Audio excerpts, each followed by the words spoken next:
Quand il y a deux amours qui se conjuguent, c'est plus fort et difficile.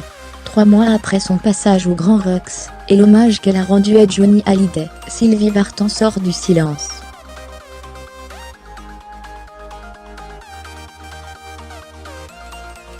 Dans une interview accordée aux Parisiens, l'ancienne épouse du chanteur revient sur les derniers rebondissements dans la succession.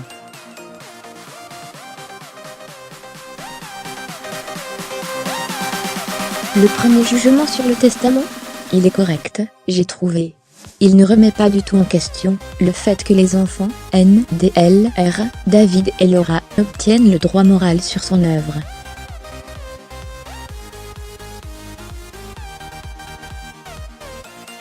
Ils ne sont pas intéressés par l'argent, mais par le côté artistique de leur père, un énorme artiste.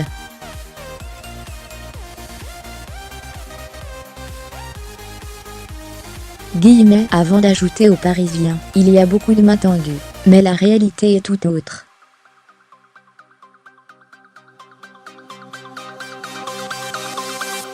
Attendons patiemment, sans s'énerver. Voir aussi anniversaire de Johnny Hallyday. Ses fans lui rendent hommage pour ses 75 ans. Non, je n'ai pas envie de frapper à la porte de Laetitia des mains tendues. Tout dépend dans quel sens.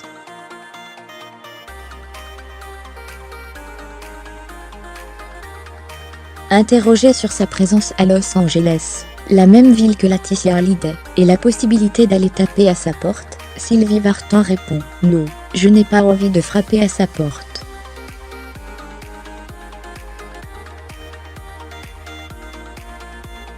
Je ne frappe à aucune porte. Concernant son fils David, l'égérie des 60 assure « Depuis qu'il est petit, il est fort, sensible, discret.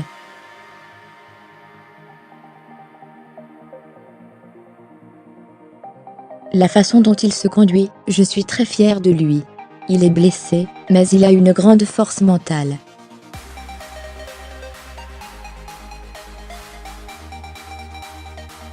Guillemets interrogée sur ce qu'elle a fait à l'occasion du 75e anniversaire de Johnny Hallyday, qui a eu lieu la semaine dernière, la chanteuse botte en touche, ça relève de l'intime.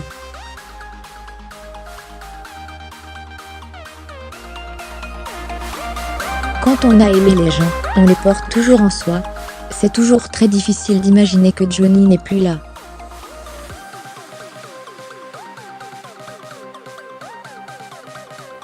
On ne se voyait pas très souvent, mais on savait qu'on pouvait se voir à tout moment, et c'est difficile.